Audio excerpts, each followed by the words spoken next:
Hello, good morning friends. Today we will discuss the dissection of third and fourth layer of the soul. Before that, we will see layer wise dissection from skin to the third layer. This one is the skin of the soul, which is thicker. Deeper to the superficial fascia, we have this plantar aponeurosis. We have reflected that. Then we can see this flexor digitorum brevis muscle in the first layer, abductor digiti minimi and abductor hallucis. Now in the second layer we have flexor digitorum longus muscle along with flexor digitorum accessorius muscle. Now we are reflecting this second layer so that we can view third layer properly. Now these are the muscle of the third layer. In the third layer we have three muscle. First one is the flexor hallucis brevis. Second one is the adductor hallucis muscle, and third is the flexor digiti minimi brevis muscle. Now let's see the individual muscle of the third layer. This one is the flexor hallucis brevis muscle. Now the shape of the muscle is Y shape. It will be like this. It has medial limb and the lateral limb. The medial limb will be in direct continuation with the tibialis posterior tendon. See this one. This one is the tendon of tibialis posterior muscle. This one is the medial limb of the flexor hallucis brevis. Now the lateral limb will take origin from the plantar aspect of the cuboid bone just near to the tendon of peroneus longus. This one is the peroneus longus tendon. It will be like this. Now this muscle divides into two slips, medial and lateral slip. Each one will be inserted over the proximal part of the proximal phalanx of the great toe in the corresponding side. Medial limb over the medial side and the lateral limb over the lateral side. Now the next muscle is adductor hallucis. This one is the adductor hallucis muscle. It has two parts. One is the oblique and second is the transverse part. Now the oblique part takes origin from the base of the second, third and fourth metatarsal bone along with the sheath of the peroneus longus tendon. See, this one is the peroneus longus sheath and this one is the peroneus longus muscle. The transverse head, this one is the transverse head. It has no bony origin. It takes origin from the deep transverse metatarsal ligament and the plantar ligament of the capsular ligament of the metatarsophalangeal joint of 5th, 4th and 3rd metatarsal bone. Both the head, transverse head and the oblique head join together and insert over the lateral aspect of the proximal phalanx of the great toe along with the lateral head of the flexor hallucis brevis muscle. Third muscle in the third layer, flexor digiti minimi brevis.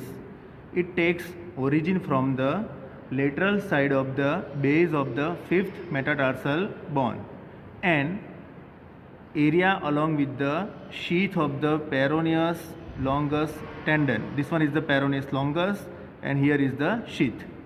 The muscle insert over the lateral side of the proximal phalanx of the little toe.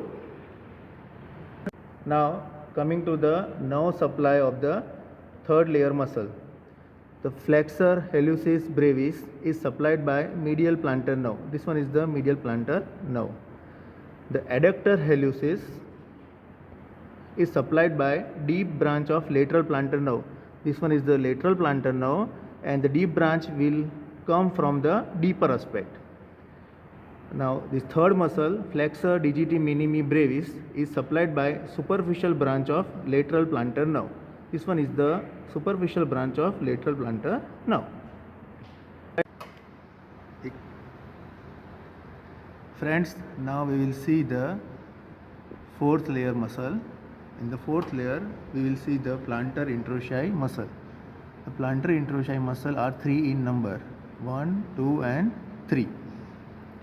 They are thin, long, slender bellies. They are unipinnate in nature. They will be for third, fourth and fifth toes. The first plantar interossei will take origin from the medial side of the base of the third metatarsal bone, while the second one will take origin from the medial side of the base of the fourth metatarsal bone. Now here you can see the metatarsal bone. See, there is a noise. Now the last one, that is the third one, which will take origin from the medial side of the base of the fifth metatarsal bone. Now each of the muscle will go towards the third, fourth and fifth toe over the medial side. It will insert over the medial side of the proximal phalanx and dorsal digital expansion of the third, fourth and fifth toe. We will see the nerve supply to these muscles. The first and second plantar interossei will be supplied by this one, that is the deep branch of lateral plantar nerve, while the third one is supplied by superficial branch of lateral plantar nerve. Now we will see the next muscle, that is the dorsal interossei. Here you can see this is the dorsal interossei. The dorsal interossei are 4 in number. They fill the gap in between the two metatarsal bone. They are bipinnate muscle. Remember, plantar interossei are unipinnate and dorsal interossei are bipinnate.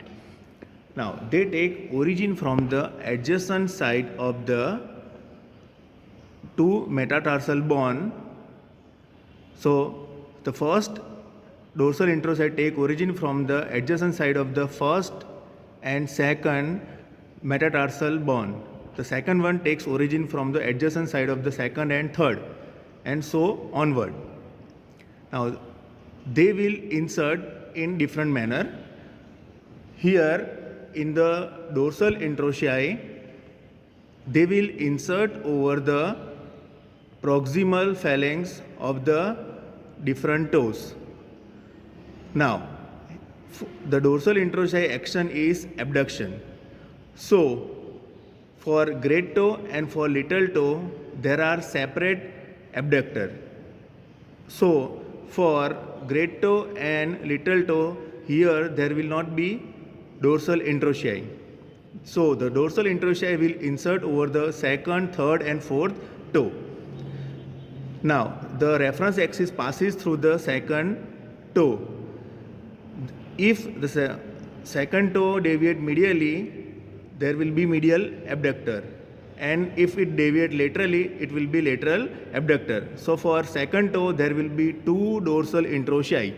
So first dorsal interossei will insert over the medial aspect of the proximal phalanx of the second toe along with the dorsal digital expansion, while the second dorsal interossei will insert over the lateral aspect of the proximal phalanx of the second toe along with the dorsal digital expansion, while the third and fourth dorsal interossei will insert over the lateral aspect of the proximal phalanx of the third and fourth toe along with the dorsal digital expansion.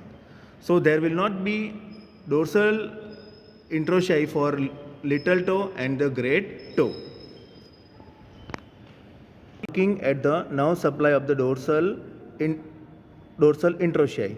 See, this is the lateral plantar nerve, and this one is the deep branch of lateral plantar nerve.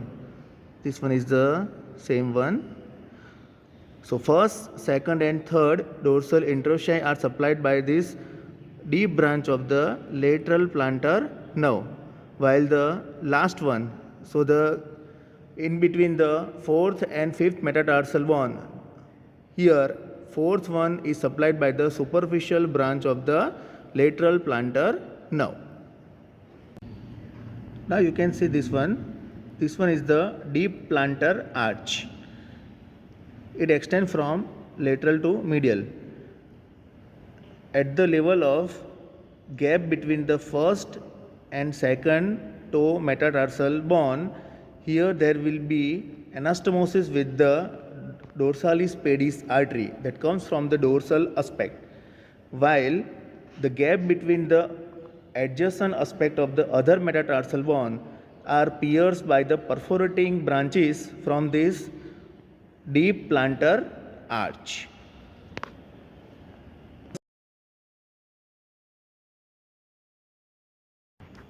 Now in the fourth layer, apart from the plantar and dorsal interossei, other two long tendons are there.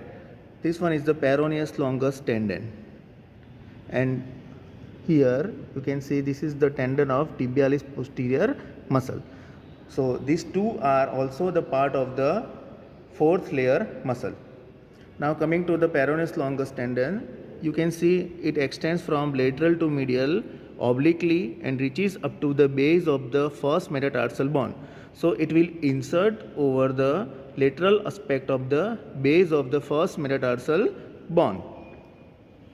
While here you can see tibialis posterior, first it will insert over the tuberosity of the navicular bone, then it will give multiple sleeves, and the sleeves will be inserted over all the tarsal and metatarsal bone except talus and fifth metatarsal bone.